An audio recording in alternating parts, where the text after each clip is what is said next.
भट्ट साहब, सबसे पहले तो ये बताएं कि 29 दिन आपने मुलाकात नहीं होने दी, तो आज ये मुलाकात क्यों होने दी? कोई मुफाहमत हुई है, कोई समझौता हुआ है या क्या हुआ है? बात यह है कि रवैया चेंज हो गया। अब जब रवैया चेंज हुआ, मुलाकात भी होगी। मुलाकात पहले भी अगर ये चाहते तो हो जाती थी।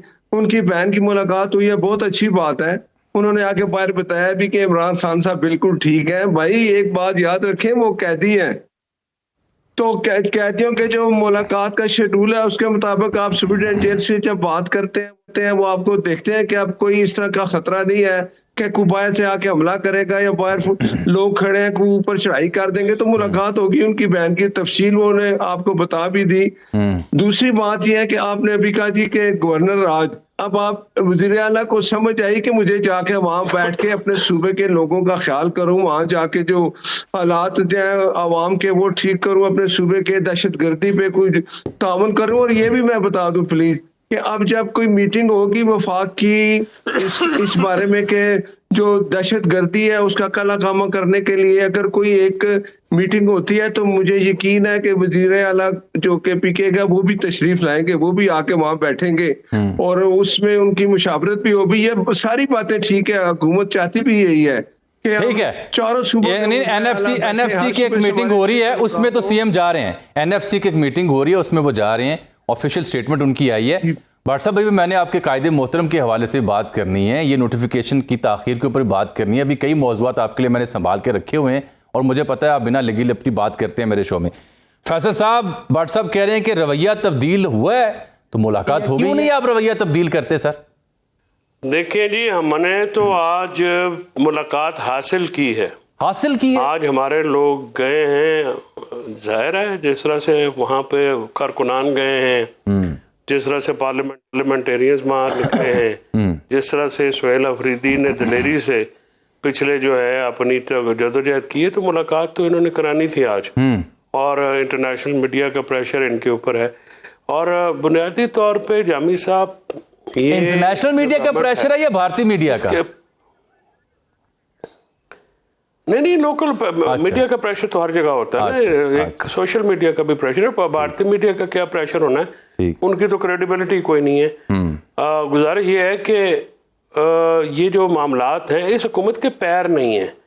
देखें, ये अब बचगाना बातें हैं, वो जी एहतजाज हो जाएगा। आज रवैया जो है वो सुहेल अफरीदी साहब ने बाकी सबको भेज के जो है, उन्होंने जब देखा कि सक्सेस हो रही है तो कोई नहीं जरूरत है। और ये रात को तय हो गया था कि सुहेल अफरीदी साहब नहीं आएंगे आज। अच्छा, ये पार्टी का फैसला था। अच्छा, तो ये जो सिलसिला ये करते हैं, अगर ये इतने डरते हैं, इतने इनकी टांगें कांपती हैं, ये हुकूमत कैसे करेंगे? ठीक, ये नहीं कर सकते। इनका अवाम में कोई जड़ें नहीं हैं और अब ये कबूलियत भी खो बैठे हैं। मकबूलियत तो पहले इनके पास कोई नहीं थी। ये मैं आपको बता रहा हूँ कि ये बड़ी बारीक बात आप कर रहे हैं। आप कह रहे हैं ये कबूलियत भी खो चुके हैं, कैसे जी?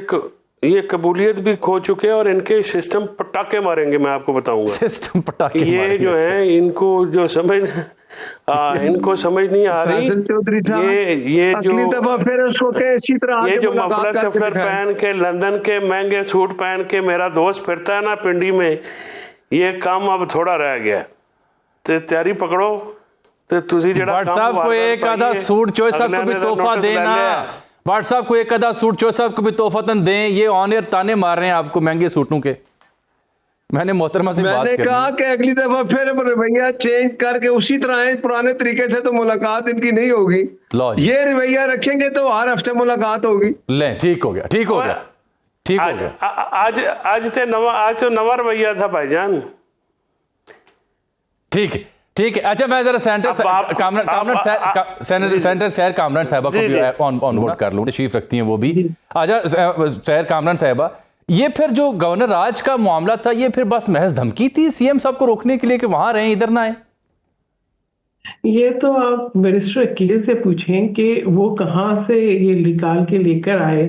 और क्योंकि पाकिस्तान पीपल्स पार्टी से तो ना किसी ने कंसल्ट किया, अच्छा, ना ही हमें इसके बारे में कोई इतला थी, ना ही इस पर कोई जो है हमारी कोई सोच बनी। और आइन में एक तरीकेकार है, और उस तरीकेकार के मुताबिक सबसे पहले उस सूबे की असेंबली ने इसको इंडोर्स करना है, जहां पर पीटीआई की मेजॉरिटी है।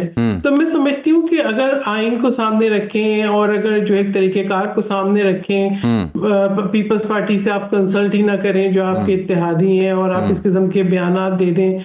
खबरों में रहना अच्छी बात है, मगर मैं समझती हूँ दोनों तरफ से मोहतात रह के खबरों में रहा करें। दोनों तरफ से कोई इंतहा पसंद किस्म की सोच आती है और ऐसी खबरें आती हैं, मतलब भी आज जो है वो इमरान खान साहब की बहन की उनसे मुलाकात हो गई, थोड़े आप घंटों 2 घंटों पहले देख लें तो ऐसी इतलात थी कि बस नाउज़ुबिल्लाह क्या कहा जाए, अल्लाह ताला रहम फरमाए। मगर ये जो है ना एक इस किस्म का एक तरीकेकार बन गया है कि खबरों को जो है वो इतना जो है वो हाइप दी जाए और स्पेकुलेशंस पर इतने तबसरे किए जाएं कि सच और झूठ के दरमियान का फर्क खत्म हो जाए। तो मुझे नहीं पता कि ये कहाँ से तबसरे निकले थे, क्यों निकले नहीं, आपने अभी फरमाया कि दोनों तरफ इंतहा है, इंतहा पसंदी है। पीटीआई की बात तो आपने कर दी, पीटीआई की बात तो आपने कर दी, आपको यही शिकायत नून लीग की हुकूमत से भी है? बिल्कुल, देखिए ना अभी क्या इस किस्म के बयान देने की कोई वजह थी? यानी एक कानूनदान होके अगर जो है स्टेट मिनिस्टर होके लॉ के आप बयान दे रहे हैं, और आप ये देख रहे हैं कि एक आइन भी है इस मुल्क में, आइन के मुताबिक सूबे की असेंबली ने भी उसको वोट देना है, तो किस तरीके से आप ये कर सकते हैं? और मैं समझती हूँ कि कुछ चीजें खुशाइंद भी हैं जहां मैं कह रही हूँ इंतहा पसंदी है।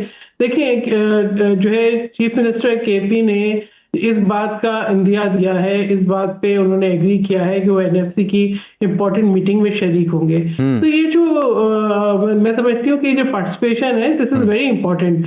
आज भी आप ये देखें कि असेंबली में नहीं खुशाइंद है, खुशाइंद बात है, ये बात तो ठीक है कि जो मुंतखब लोग हैं अहम जगहों पे हैं उनको ऐसी कौमी मुशावरती मुलाकातों में जाना चाहिए, सुनने में समझने में अच्छा लगता है। बट साहब मसला ये हो गया कि आप तो सिर्फ फैसल चॉइस साहब को जवाब दे रहे थे, उनके साथ आपने दलाइल का मुकाबला जारी रखा हुआ था। आपके इत्तेहादी कह रहे हैं कि ना कोई इत्तला थी गवर्नर आज की, ना पार्टी के यहाँ कोई सोच थी, और जहाँ पीटीआई ने इंतहा पसंद स्टेटमेंट्स दी हैं वहाँ पे आप बैरिस्टर अकील और हुकूमत ने भी ये शोशा छोड़ा हुआ था। ये गवर्नर आज की शुरली क्यों छोड़ी है जी आपने, किसके कहने पे छोड़ी जो आज एग्जिस्ट नहीं कर रही? और आपके इत्तेहादी जिनके गवर्नर है उन्हें पता ही नहीं है जी। एक और इंटरेस्टिंग चीज ये थी कि स्पीकर साहब पूछ रहे थे कि स्टेटमेंट किसने दी है, कहाँ से बात निकली है। तो कल जो है वो बैरिस्टर अकील थे नहीं हाउस में, वो शायद सेनेट में बैठे थे। तो मसला ये कि खुद जो है वो नून लीग के अंदर भी कंफ्यूजन थी कि ये स्टेटमेंट आई कहां से और क्यों आई है। बट साहब अच्छा वैसे ये फैसल साहब जैसे खामोशी से मुस्कुरा रहे हैं, इन्हें तलाक कहां से निकली, लेकिन फैसल साहब ये मौक़िफ़ आपने नहीं देना, ये भट्ट साहब ने देना है, पहले उनको जवाब देने दे। भट्ट साहब ये शुरली कहां से निकली सर गवर्नर राज की? पीपल्स पार्टी ऑन रिकॉर्ड करिए, ना हमें इत्तला थी, ना हमारी सोच थी, और ना नून लीग को खुद इत्तला थी, वो भी कंफ्यूज थे, ये उन्होंने अभी ऑन रिकॉर्ड कहा है।